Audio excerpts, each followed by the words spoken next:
건강하게 하는 일에 귀하게 쓰임 받는 그러한 예물이 될 수 있도록 도와주시옵소서. 감사합니다. 모든 말씀 예수님의 이름으로 기도드립니다. 아멘.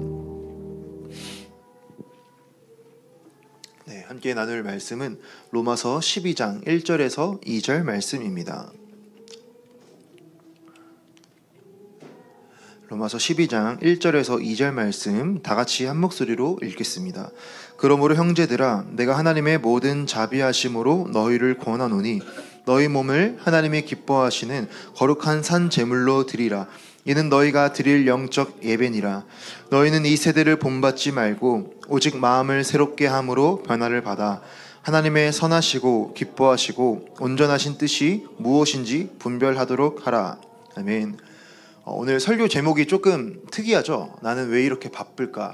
사실 이거는 제가 서점에서 본 책 제목이에요. 그 케빈 드영이라고 미국에서 유명하신 목사님인데 되게 건강하신 목사님입니다. 아무튼 이 목사님이 쓰신 책 중에 이 책이 있는데 너무 제목이 특이해서 읽어봤는데 내용이 너무 좋은 거예요. 그래서 이것을 잘 메모해뒀다가 잘 설교를 책을 중심으로 메시지를 준비하게 되었습니다. 네. 먼저 우리가 말씀부터 한번 보고 넘어가기를 원하는데 우리가 로마서 12장 1절에서 2절 사실 너무 많이 들었던 말씀이라고 생각합니다. 너희 몸을 하나님이 기뻐하시는 거룩한 산 제물로 드려라 라고 말하고 있어요. 산 제물로 드린다. 이게 무슨 의미일까요? 알까 말까 약간 아리송하게 다가오죠. 우리가 구약 성경에서 제물을 드릴 때 제사에서 제물은 이제 죽는 역할이었잖아요. 그러니까 제사 집도자의 죄를 대신해서 죽는 역할이 제물이 하는 역할이었어요. 그러면 나를 산제물로 드려라? 나를 죽이라는 말인가? 좀 헷갈리죠? 무슨 말일까? 크게 간단하게 살펴보면 두 가지로 정리를 할 수 있습니다. 먼저 신앙적으로 이것을 의미를 부여하면은 나를 진짜 죽이라는 게 아니라 육체적으로 죽이라는 게 아니라 하나님 앞에서 나의 자아를 꺾으라라는 의미를 가지고 있어요. 우리가 삶을 살아가면서 우리는 많은 부분에서 내가 원하는 방향으로 내가 판단한 내 어떤 가치 판단대로 내 방향과 내 뜻을 따라서 삶을 살아가는데 하나님의 뜻과 내 뜻이 그런 대립하는 또 하나님의 뜻과 내 뜻이 정말 그 가운데 우리가 고민하는 상황 가운데 내 뜻을 하나님 앞에 꺾고 하나님의 뜻을 순종해라. 그래서 내 삶 가운데 하나님의 그런 기뻐하시는 뜻이 하나님께서 나를 통해 이루시고자 하시는 그러한 일들이 이루어지도록 나를 내어드려라 라고 하는 의미를 가지고 있어요. 하나님의 통치하심을 구하라 라고도 우리가 설명을 할 수 있습니다.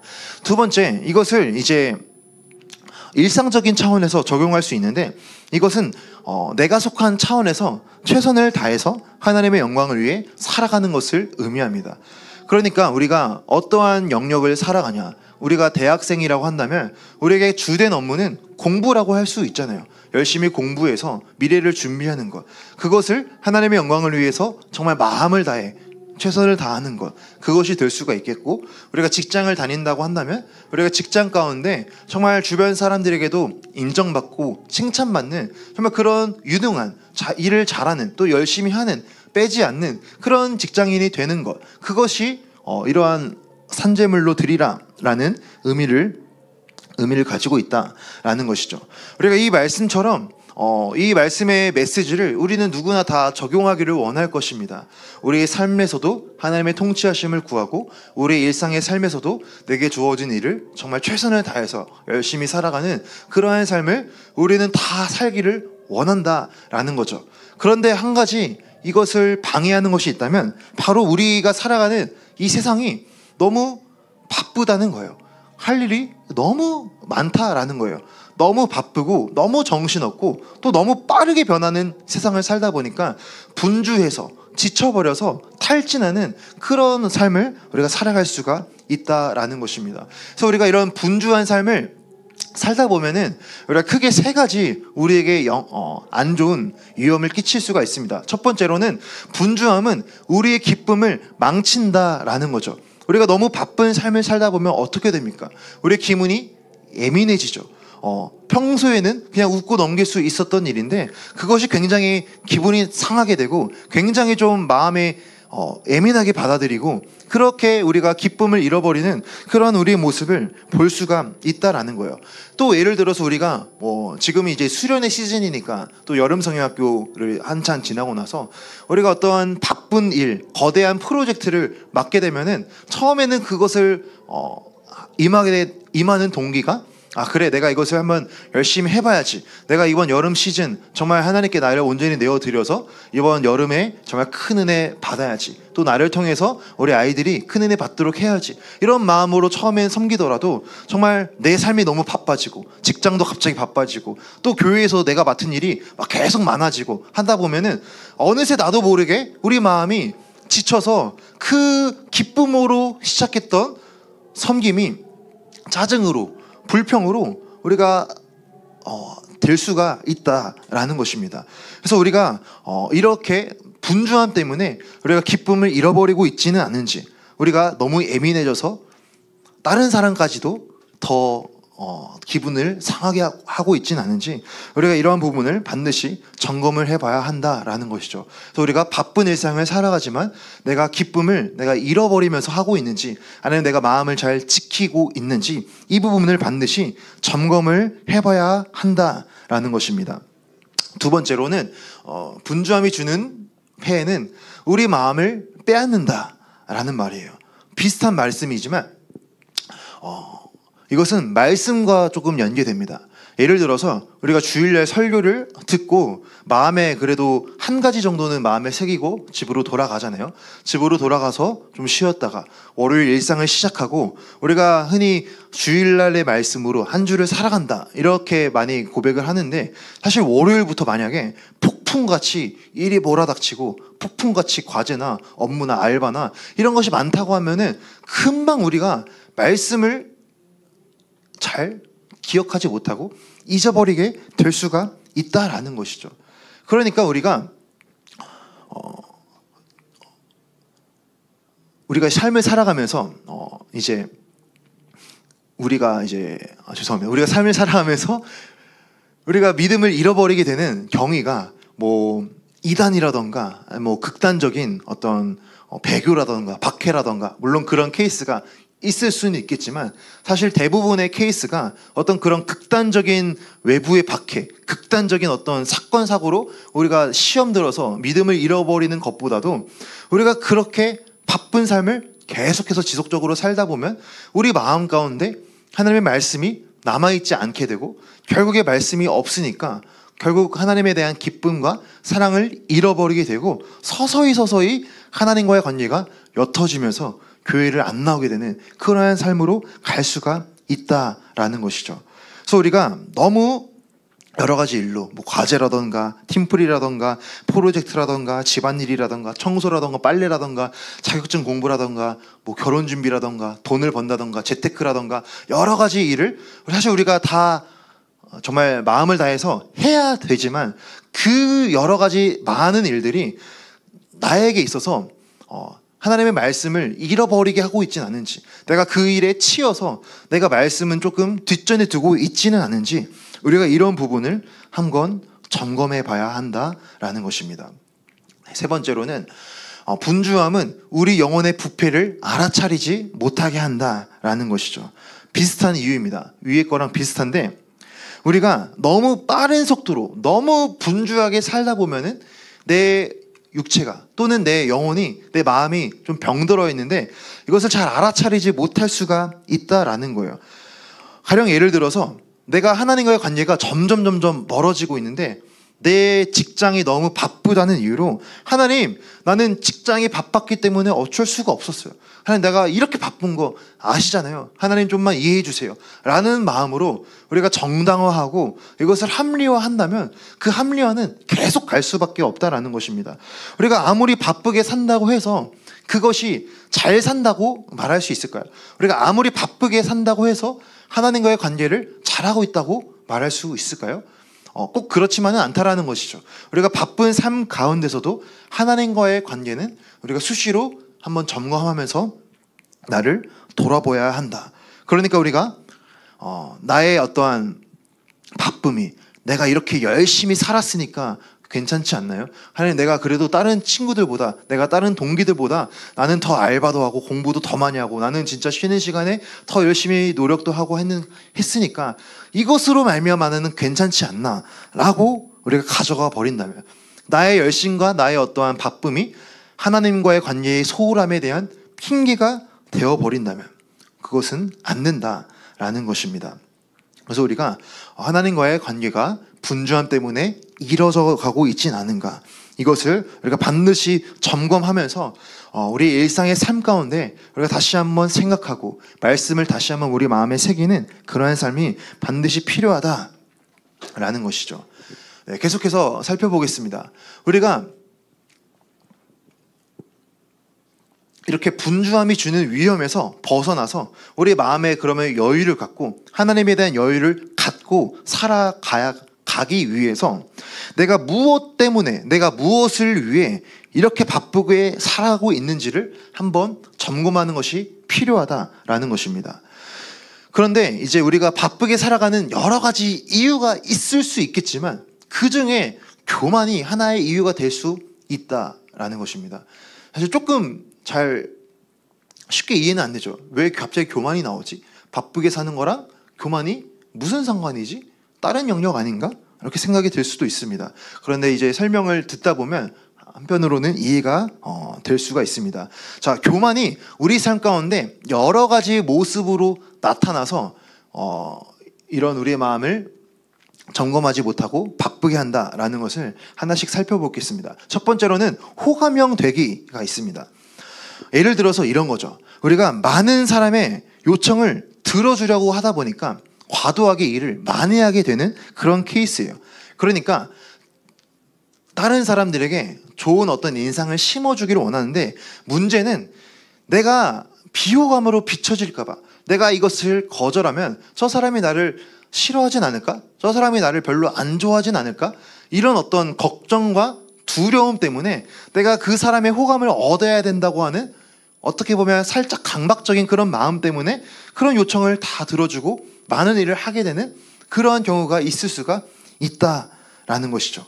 그래서 정말 어떻게 열심히 살아가는 그 근본적인 이유, 근본적인 동기가 무엇이냐, 깊이 따져봤을 때 정말 내가 그 사람을 사랑해서, 내가 그 사람을 좋아해서, 내가 정말 하나님의 사랑으로 그 사람을 섬기려고가 아니라 내가 이것을 거절하면 저 사람이 나를 별로 안 좋아할까 봐 그것 때문에 내가 많은 부탁을 들어주고 그것으로 내가 바쁘게 살고 있다면 이것도 건강하지 않은 그런 모습이다라는 것이죠. 그래서 우리가 혹시라도 내가 그런 다른 외부 사람들의 그런 부탁과 그런 요구를 들어주려다 하다 보니까 정작 내가 가장 가까운 우리의 가족이라던가 가장 가까운 어떤 연인이라던가 가장 가까운 그런 소중한 사람들에게 내가 소홀히 하고 있진 않은지, 이런 부분을 한번은 생각해 보면 좋겠다라는 것입니다. 두 번째로는 인정 욕구가 있습니다. 네, 인정 욕구. 이것도 위에 있는 호감형과 비슷한데, 네, 조금 다르다면, 이제 호감형이 되기는 내가 상대방의 부탁을 들어주는 게 상대방이 나를 싫어하지 않을까 걱정에 대한 두려움이라고 하면, 인정 욕구는 상대방의 칭찬을 듣고 싶은, 상대방의 인정을 받고 싶은 욕구 때문에 이런 많은 이제 일을 한다라는 거죠. 그래서 어떤 공동의 과제가 있을 때 내가 이만큼 더 많은 일을 하면은, 내가 이렇게 더 어떤 추가적인 업무를 하면은 내 팀원들이 나를 좋아하진 않을까? 그런 어떤 마음으로 하는 그런 마음이 우리 삶을 바쁘게 할 수 있다라는 것이죠. 또 세 번째로는 과대평가가 있을 수 있습니다. 이것은 조금 이건 어떤 거냐면, 내가 내 스스로를 조금 더 대단한 사람이라고 평가해서 저 일은 내가 해야 돼, 다른 사람이 하면은 좀 못 믿어, 저 일은 내가 해야만 좀 잘 할 수 있어, 이렇게 생각을 하는 거예요. 실제로 통계적으로 대부분의 사람들이 자신의 능력이 평균 이상이라고 생각을 한다고 합니다. 그러니까 자기 자신을 평균, 보통 사람보다는 조금 더 대단한 사람이기 때문에 우리가 어떠한 일이 있어서 내가 그것을 해야만 가능하다, 내가 빠지면 안 된다라고 하는 그런 마음을 가질 수가 있다라는 것이죠. 물론 그럴 수 있죠. 정말 우리 개인의 역량이 뛰어나서 어떤 일을 할 때 정말 내가 하는 게 훨씬 나은 경우가 있을 수가 있어요.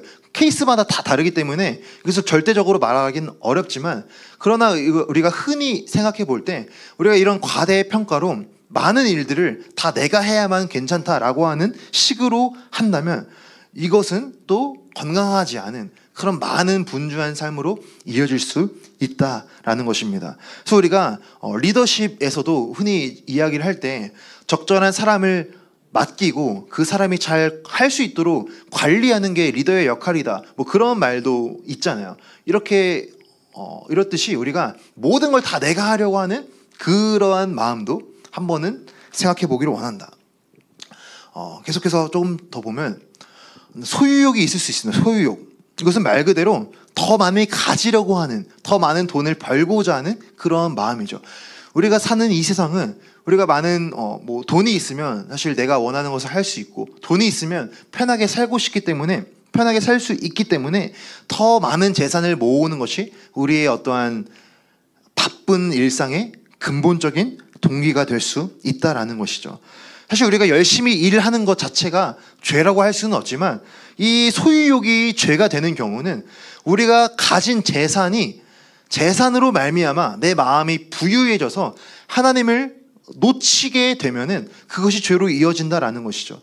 그러니까 내가 하나님과의 관계에 있어서 하나님과의 관계를 잘 점검하는 것보다 내 통장에 더 많은 돈이 쌓이고 내가 더 많은 돈을 버는 것, 이것에 더 많이 우리가 관심이 있고 더 많이 예민해져 있다면 나의 삶에 있어서 정말 근본적인 동기가 하나님이 아닌 돈이 되어버렸다면 이것도 점검을 해봐야 한다라는 것입니다. 그래서 예수님의 말씀 가운데 이런 말씀이 있잖아요. 너희가 온 천하를 얻고도 너희 영혼을 잃어버리면 무슨 소용이 있겠냐, 이런 말씀이 있어요. 우리가 이 세상에서 열심히 일하는 것 무조건 필요한 일이지만, 우리가 그렇게 많은 돈을 버는 것이 우리 인생의 근본적인 제일 소중한 그런 목적이 되어버린다면 하나님과의 관계가 소홀해질 수가 있다. 5번째, 자기 증명입니다. 이것은 내가 원하는 목표를 성취해서 나를 드러내고자 하는 마음을 말합니다. 그러니까 어떤 내가 원하는 목표가 있으면 그것을 열심히 해서 내가 원하는 것을 얻고 나를 드러내고자 하는 마음인데, 사실 이것도 열심히 살아가는 태도, 내가 무언가 열심히 행하는 것은 그 자체로 칭찬받을 일이고 잘못된 것은 아니지만, 그 마음의 근본적인 동기를 한번 따져봤을 때 우리 그리스도인들의 근본적인 동기는 하나님의 영광을 위해서 내가 이것을 한다라는 그런 전제가 있어야 하는데, 그 근본적인 동기가 하나님이 없고 내 영광을 위해서 내가 이렇게 열심히 한다라고 가버리게 된다면 이것도 똑같이 교만으로 이어져서 하나님과의 관계가 멀어질 수가 있다라는 것이죠. 그래서 내가 열심히 하는 많은 일을 하는 그 근본적인 동기가 내 영광, 나를 증명하기 위해서 하고 있진 않은지 한번 생각해 보면 좋겠다. 6번째, 동정심입니다. 우리가 흔히 바쁘게 살면 사람들에게 동정을 받을 수 있습니다. 예를 들어 여러분 팀 모임 할 때 우리가 3나눔으로 시작을 하잖아요. 3나눔을 할 때 뭐 이런 주가 있을 수 있어요.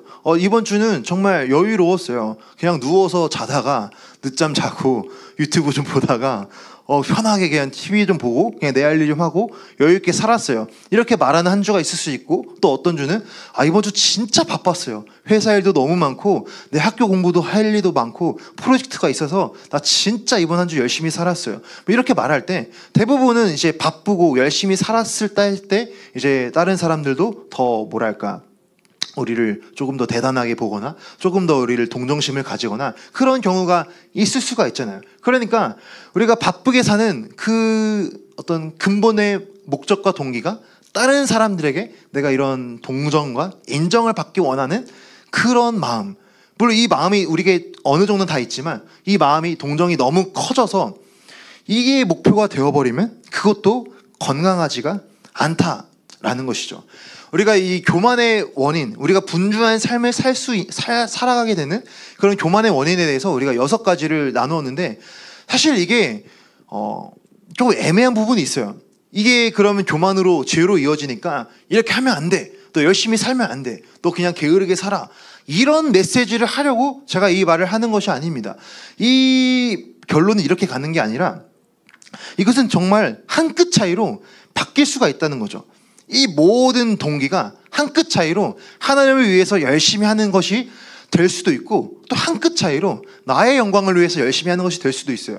한 끗 차이로 내가 이웃을 사랑해서 섬기는 것이 될 수도 있고, 한 끗 차이로 또 내가 이웃에게 칭찬과 인정을 받기 위해서 하는 것이 될 수가 있다라는 것입니다. 그럼 우리가 이것을 어떻게 분별할 수 있는가? 한 가지 질문이 있습니다. 이 질문입니다. 같이 한번 읽어보면 좋겠습니다. 시작. 선한 일을 하려고 하는가? 아니면 선하게 보이려 하는가? 네. 선한 일을 하려고 하는가? 정말 우리의 마음의 중심으로 내가 사랑하는 하나님을 위해서, 그 하나님의 영광을 위해서 내가 열심으로 열정으로 무언가 하고 바쁘다고 한다면, 그 가운데 하나님이 주시는 기쁨과 힘이, 은혜가 있다고 한다면 우리가 열심히 사는 게 무슨 문제가 있겠습니까? 하지만 우리가 열심히 살고 분주하게 살려고 하는 그 근본의 마음 가운데 다른 사람에게 선하게 보이려고 하는 그런 어떠한 인정이라던가 사람의 칭찬이라던가 나의 어떤 겉모습이 더 중요하게 된다면, 그것은 그 마음의 중심이 하나님이 아니기 때문에 그 분주한 삶의 끝은 결국에 하나님과 멀어질 수 있는 그런 위험성이 있다라는 것이죠. 그래서 우리가 바쁜 삶을 살 때에 우리가 한번 우리의 마음을 점검하면서 내가 무엇을 위해 나의 동기가 열심히 하고 있는지 이것을 한번 생각해 보기를 원합니다. 네, 그렇다면 우리가 이런 분주함을 어떻게 다룰 수 있을까? 우리 삶에 방금까지는 이제 동기와 목적에 대해 생각해 보았다면 우리가 실제적으로 이것을 어떻게 다루고 해결할 수 있을까? 이러한 부분을 한번 생각해 보기를 원합니다. 첫 번째로는 좋은 일과 해야 할 일을 구분하기라고 할 수 있어요. 이것은 어떤 의미냐면 예를 들어서 좋은 일이 뭐가 있을까요? 뭐 집안일을 도와주는 것도 될 수 있고, 공부 열심히 하는 것이 될 수도 있고, 자격증 공부하거나 뭐 스펙을 쌓거나, 아니면 교회에 와서 예배를 드린다거나 기도회에 참석한다던가 큐티를 한다던가 또 교회 일에 봉사를 한다던가 또 전도를 한다던가, 뭐 여러 가지가 다 좋은 일이 될 수가 있겠죠. 그런데 우리가 이 좋은 일을 무조건 정말 다 해내야만 내가 좋은 일을, 내가 좋다고 생각하는 일을 내가 무엇이든지 다 해야만 하나님께서 나를 기쁘게 받아주시는가? 하나님께서 나를 인정하시는가? 꼭 그렇지는 않다라는 것입니다. 계속해서 살펴보았듯이 우리의 시간과 우리 에너지는 한계가 있잖아요. 그러니까 내가 생각하기에 이것은 좋은 일이야, 그러니까 나는 다 해야 돼 라고 접근하는 것이 아니라, 이 좋은 일들 가운데 내가 할 수 있는 일이 뭘까? 내 시간과 내 에너지 가운데 내가 주님을 위해 섬길 수 있는 일이 무엇이 있을까? 어느 정도 점검하고 한번 생각하면서 섬기는 그러한 일이 필요하다라는 것이죠. 네. 그래서 어떤 나의 재능이라던가 나의 달란트를 한번 점검해 보는 것도 이런 중요한 것이 될 수도 있고, 아무튼 핵심은 우리는 시간과 에너지에 제한이 있기 때문에 내가 가장 해야 하고 하나님께서 나를 통해서 이루시기 원하는 일이 무엇일까? 이것을 고민해보고 그것에 우선순위를 두는 것이 필요하다라는 것입니다. 두 번째로는 긴급한 일과 중요한 일을 구분하기가 있습니다. 이 표를 보신 분이 있으실 텐데, 미국의 아이젠하워 대통령이 자기 시간을 어떻게 관리했는지 4가지로 정리한 표입니다. 그래서 이제 중요한 일과 긴급한 일, 그 2가지로 기준을 삼고, 첫 번째는 긴급하면서 중요한 일이 있을 수 있어요. 그것은 지금 당장 해라 라고 말하고 있고, 두 번째는 중요한데 긴급하지 않은 일이 있을 수 있어요. 그것은 이제 계획하라는 거죠. 언제 할지 결정해라. 그것은 해야 하는 중요한 일이니까 구체적으로 계획을 세워서 해라 라는 것이고, 세 번째, 중요하진 않은데 긴급한 일이 있을 수 있어요. 자, 그것은 이제 위임하라 라는 것입니다. 내가 지금 당장 할 수 없으니까, 긴급하니까 다른 사람의 도움을 구해서라도 그 도움을 받아서라도 그것을 위임해서 이것을 해야 된다. 또 네 번째, 긴급하지도 않고 중요하지도 않은 일, 그것은 안 해도 된다. 하지 말아라 라고 말하고 있어요. 그러니까 우리의 삶에 있어서 우리가 우선순위를, 나의 분주한 삶을 한번 잘 생각해보고 내가 하루의 일과 내가 하루의 시간을 어떻게 쓰는지 한번 곰곰이 생각해본 다음에 네 가지 범주 안에 한번 넣어보는 것도 유익할 거라 생각합니다. 내가 중요하지도 않고 긴급하지도 않은 일에 내가 시간을 너무 뺏기고 있지는 않는가, 그것을 점검하면서 우리가 그것을 잘 훈련한다면 우리의 삶을, 분주함을 좀 다스리는 그러한 시간이 될 수도 있다. 제가 생각해 봤을 때 저에게 있어서 긴급하지도 않고 중요하지도 않은 일은 꼭 설교를 준비할 때에 그렇게 유튜브가 보고 싶더라고요. 설교를 써야 되는데, 말씀을 묵상하고 말씀을 연구하고 써야 되는데 왜 그렇게 슈카월드가 그때는 재미있는지 평소에는 잘 보지도 않는데 왜 그때는 물론 뭐 뉴스는 수시로 보지만 그때는 그렇게도 막 뉴스가 너무 막 저에게 막 필요한 것처럼 느껴지는 거예요. 근데 정작 그렇게 유튜브에서 뭐 뉴스라던가 시사 경치 뭐 그런 거를 쭉 보다 보면, 뒤돌아보면은 결국에 이게 나한테 어떤 뭐 설교 준비에 도움이 됐는가?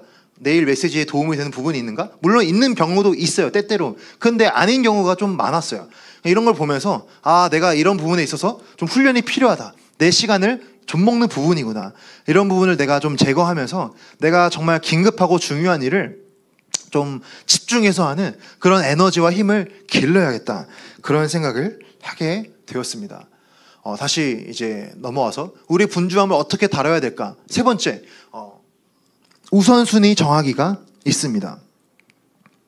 네, 방금 나왔던 그 아이젠하워 표를 참고해서 우리가 내가 내 어떤 모든 일들 중에 내가 해야 하고 또 내게 있어서 긴급하고 중요한 일을 우리가 우선순위로 한번 생각해봐서 한 3가지 정도를 적어보는 거예요. 글로 한번 적어보면서 정말 내게 필요한 게 뭐가 있을까? 그것을 한번 적어보고 그것을 더 앞순위로 두는, 그것이 필요하다라는 거죠. 우리가 이렇게 하지 않으면 우리가 너무 많은 할 일 때문에 우리가 중요한 일을 뒤처질 수가 있다라는 거예요.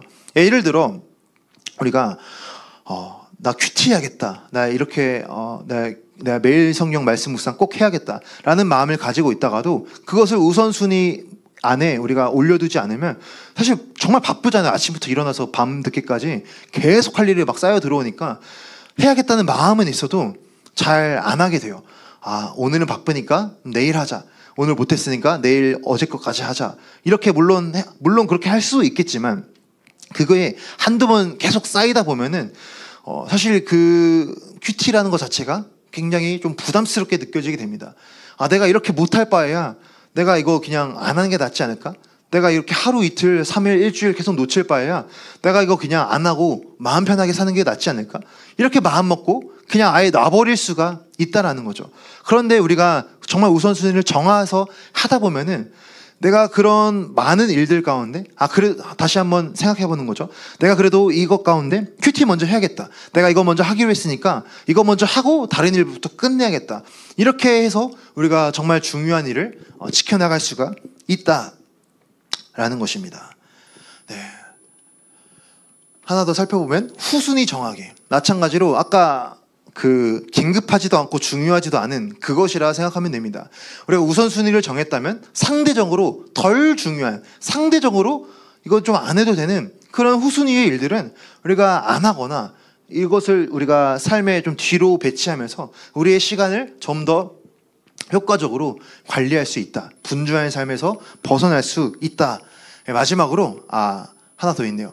타인의 우선순위 존중하기. 네, 우리가 인간관계 하면서 다른 사람은 나의 우선순위가 조금 다를 수 있잖아요. 그것에 대해서 서로 존중하고 인정하는, 죄지는 일이 아니라면, 그게 진짜 이상하고 그게 진짜 망하는 일이 아니라면 상대방의 우선순위를 존중하는 것이 우리의 관계에 있어서 유익하다라는 것이고, 마지막으로는 핵심 습관 기르기입니다. 사실 우선순위랑 비슷한 내용인데 핵심 습관, 그러니까 가장 중요한 딱 한 가지를 꼽으라는 거죠. 내 삶에서, 내 일상의 루틴 가운데 진짜 딱 한 가지, 내가 이거는 꼭 해야겠다라는 가장 중요한 그것을 정하면 그것을 위해서 우리가 정말 우리 삶의 시간을 잘 사용할 수 있다라는 것입니다. 그래서 우리가 이런 우선순위를 정해야 되는 이유가 우리가 정말 내가 어느 것 하나 놓치고 싶지 않아서 나는 이것도 놓치고 싶지 않고 이것도 해야 돼. 우리가 이런 마음으로 다 하려다 하다 보면은 정말 우리가 중요한 것을 놓칠 수가 있기 때문에 우리가 가장 중요한 것을 정하고 시간을 쓰는 것이 분주한 삶을 관리하는 것이 필요하다라는 것입니다. 그래서 결론입니다. 우리가 바쁜 많은 일로 이렇게 분주한 삶을 살다가 우리의 삶이 좀 힘들어져 있다면, 처음에 말한 것과 같이 좀 내가 기쁨을 잃어버렸다면, 좀 내 삶이 조금 엉망이라면, 하나님과의 관계가 조금 메롱 상태라면 내가 이것을 다시 어떻게 풀어나갈 수 있을까? 이것을 다시 어떻게 해결할 수 있을까? 네. 오늘 우리가 본문 하나를 한번 보기를 원하는데, 누가복음 10장에 마르다와 마리아 이야기가 나옵니다. 마르다가, 마리아가 이제 예수님과 예수님의 제자들을 초대했어요. 초대하면 이제 사람이 많이 오잖아요. 예수님은 항상 12제자들과 함께 다니셨죠. 그래서 집을 초대하면 굉장히 차를 내놓는다 해도 물컵만 13개를 깔아야 되니까 일이 많았을 거 아니에요. 그러니까 그 상황 가운데 마르다가 이제 준비를 하면서 바쁜 거예요. 내가 예수님을 초대해서 예수님과 제자들을 대접을 해줘야 되는데 일이 너무 많고 바쁘니까 짜증이 나는 겁니다. 왜 짜증이 났냐? 마리아가 같이 일을 도와줘야 되는데 마리아가 일을 도와주지 않고 예수님 발 앞에 서서 말씀을 듣고 있는 거예요. 그래서 말하는 거죠. 예수님, 저 마리아에게 시켜서 나 좀 도우라 해주세요. 이렇게 일이 많은 거 안 보이십니까? 이렇게 말하는데 예수님께서 이렇게 말씀하십니다. 주께서 대답하여 이르시되 마르다야 마르다야, 네가 많은 일로 염려하고 근심하나 몇 가지만 하든지 혹은 한 가지만이라도 족하니라. 마리아는 이 좋은 편을 택하였으니 빼앗기지 아니하리라. 아멘. 사실 이게 조금 오해하면 안 되는 게, 그런 마르다가 하는 섬김의 일은 하찮고 마리아가 하는 말씀을 듣는 일은 존귀하다라고 이분법적으로 생각하는 그 말씀이 아니에요. 이 말씀은 마리아가 택한 것은 예수님의 발치에 앉아서 예수님의 말씀을 듣는 것, 주님과 교제하는 것을 선택했다라는 거죠. 그러니까 마리아는 그 가운데 예수님을 바라보는 그 삶이 있었어요. 자, 그런데 마르다가 예수님을 위해서 섬기는 것도 예수님을 사랑하는 마음이잖아요. 그렇죠? 주님을 사랑하는 마음으로 섬김을 대접하는 걸 준비하는 거예요. 자, 그런데 그 마르다가 섬김의 일을 하면서 예수님을 바라보지 못하니까 짜증이 나는 거예요. 내가 주님을 위해서 이것을 할 거야. 나는 주님을 사랑하기 때문에 내가 이렇게 많은 것으로 섬길 거야. 분주해요. 바빠요. 그런데 그 가운데 예수님을 바라보는 것을 놓쳐버리니까 저기 앉아서 말씀 듣고 있는 마리아가 미워 보이는 거예요. 짜증이 나고 내가 이럴 거면 왜 하지? 나 안 할래. 이런 마음이 확 들어온다라는 거죠. 그렇다면 결론은 우리가 아까 말했듯이 그러면 섬김을 일을 하지 말라는 건가? 아무 일도 안 해도 된다는 건가? 이 말이 아니라 우리가 주님을 위하여서 주님을 사랑함으로 내가 무엇인가 하고 있다면 그 일을 하는 가운데 동시에 예수님을 바라보면서 해야 우리의 마음이 지치지 않고 우리가 끝까지 감당할 수가 있다라는 것입니다. 우리가 계속해서 아까 분주한 삶의 근본적인 목적이 무엇인가, 근본적인 동기가 무엇인가, 그것이 나를 위한 것인가, 하나님을 위한 것인가, 그것을 계속 살폈잖아요.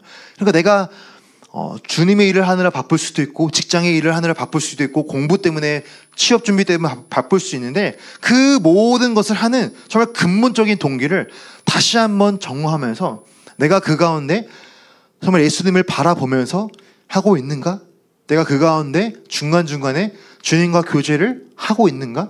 내가 주님과 교제가 끊어진 채로 그냥 내 열심과 내 열정으로 내가 바쁘게만 살고 있지는 않은가? 반드시 이 부분을 정화해야지만 우리가 분주함 가운데 탈진하지 않을 수 있다. 믿음이, 신앙이 잃어버리지 않을 수 있다. 라는 것입니다. 네. 찬양 준비해 주시고요. 우리가 이 말씀을 다시 한번 기억하면서 우리가 또 찬양하고 기도하는 시간 가지기를 원합니다. 우리가 너무 바쁜 삶 가운데에 내가 또 이것 때문에 지쳐버려가지고 내가 모든 것을 그만두고 그냥 쉬고 싶다. 내가 올해까지만 하고 내년에는 아무것도 안 하고 싶다. 우리가 그런 마음이 든다면 우리에게 필요한 것은 주님의 발 앞에 앉아서 주님의 말씀을 듣는 것입니다. 주님과 교제를 하는 것입니다. 주님을 바라보는 것이 우리에게 회복되어야 할 줄로 믿습니다. 하나님, 내가 너무 바쁜 일상 가운데 내가 하나님을 놓치고 있지는 않았는지 나의 마음을 돌아보기를 원합니다. 하나님, 분주한 삶 가운데에 내가 주님을 선택하고 주님과 교제하며 주님 안에서 안식을 누리는 우리의 삶이 될 수 있기를 원합니다. 우리 이러한 마음으로 살아가는 우리 모두가 되었으면 좋겠습니다. 그래서 우리가 삶의 예배를 드리라 라는 메시지를 나누었는데, 우리의 삶의 예배, 신앙적으로는 내 삶 가운데 하나님의 통치하심을 구하는 것, 일상 가운데서는 하나님의 영광을 위해 최선을 다해 살아가는 것입니다.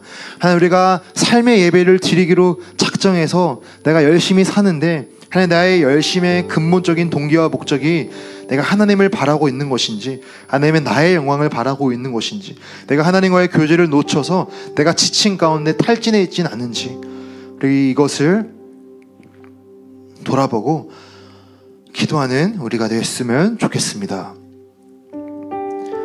우리